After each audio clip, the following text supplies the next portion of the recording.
again, to the fans, you guys, I always thank you guys. You guys are the ones that signed my paycheck. I appreciate this. Without you guys, I would probably be a piece of somewhere. Now I'm a piece of with money. You with all the clinch and the grab. Oh, goodness! Alex Pereira! Sean Tarzan Strickland! Alex Pereira!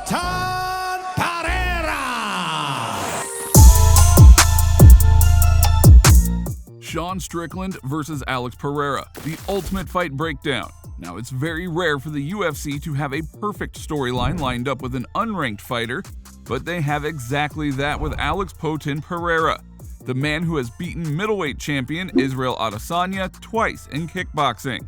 He takes on number 4, Sean Tarzan Strickland, at UFC 276. Now, it's really rare for someone with a 5-1 record and only 2 fights in the UFC to fight against a 4th-ranked contender. But the UFC is doing this because of the amount of hype that Pereira versus Adesanya fight would generate. Now, this is definitely a matchup to look forward to, so without further ado, we here at Athlete Central are here to tell you everything you need to know about it in this ultimate fight breakdown. Recent fights. Before discussing Pereira's 2 fights in the UFC, let's go over his kickboxing bouts with middleweight champ Israel Adesanya. Izzy was on a 12-fight winning streak in 2016 when the fight came about, and Pereira snapped it by winning a unanimous decision over 3 rounds. Adesanya still claims that the fight was a robbery, but many fans and pundits agree with the judges on this one. In the blue corner, the rematch took place a year later, and this is where that famous clip of Adesanya getting knocked out comes from.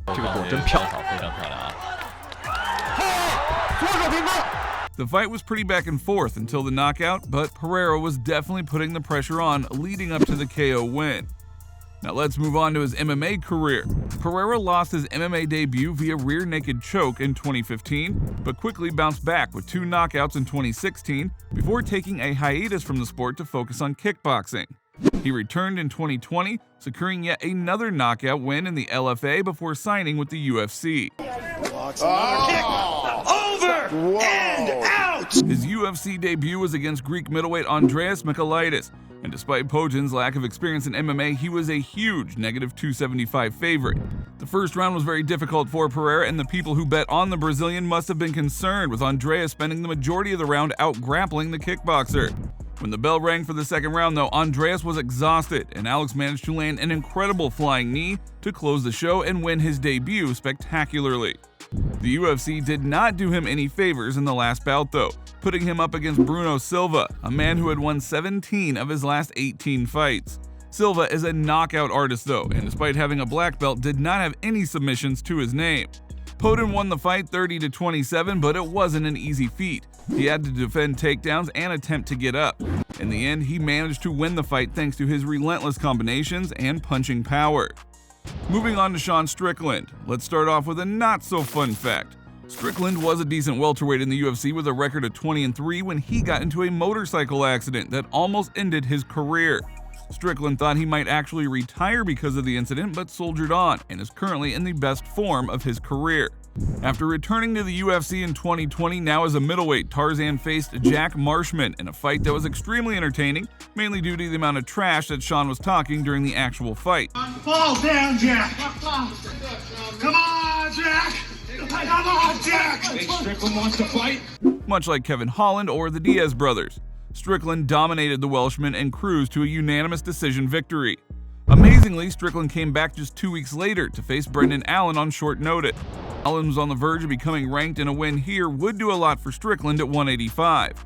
Sean delivered yet another great performance by emphatically knocking Allen out in the second round. This was when the middleweight division knew they had someone new to worry about. His next fight was against Krzysztof Jotko, a fight that he won via unanimous decision. Sean was constantly pressuring Jotko, and despite struggling to connect with real power early on, he managed to find his flow and land powerful shots as the fight went on. Strickland then went on to fight Uriah Primetime Hall in his first ever UFC main event. Sean did not fail to deliver and won a dominant unanimous decision over the experienced Hall. He showed that his striking is at a different level, and even against fighters who are renowned for their stand-up, he not only holds his own, but thrives. His last fight was his highest profile one yet, against Swedish grappler Jack Hermansson.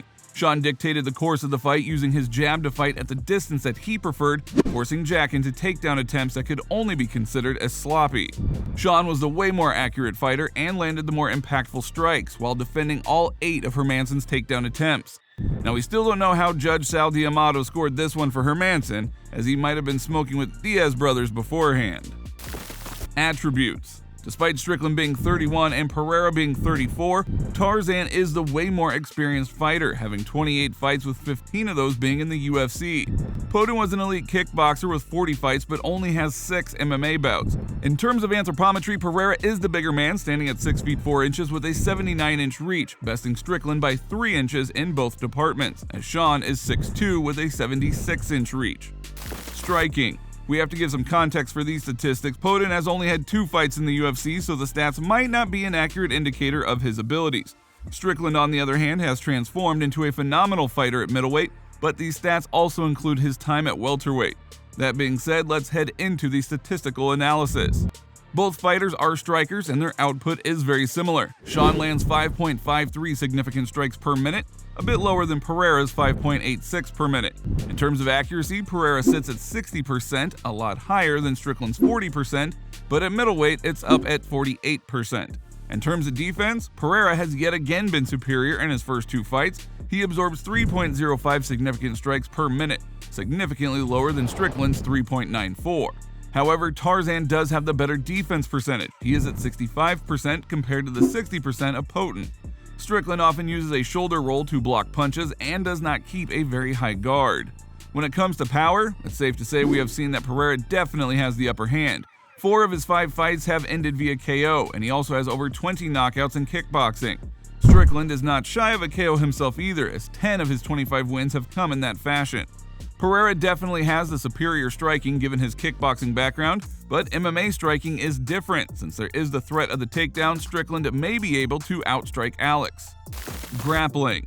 Neither fighter grapples a lot, but Strickland definitely relies on it more than Pereira. He has an average of 1.16 takedowns per 15 minutes in the UFC with an accuracy of 61%, while Poten has not attempted to engage in the grappling yet, understandably so.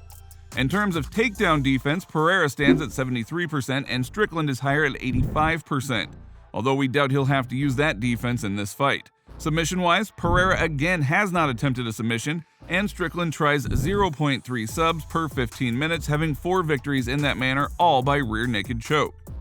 Prediction? Before getting into our prediction, let's take a look at what Strickland said about the fight in his interview with the Schmo. Listen, guys, jiu-jitsu, I do the fucking man game, the fucking man dance. I'm not trying to fucking take you down and put my cock in your face or give you an aggressive hug. I'm trying to do the fucking man dance. Now, that being said, if Pereira hits me, I'm gonna take him down and fucking dry hump him for fucking 15 minutes.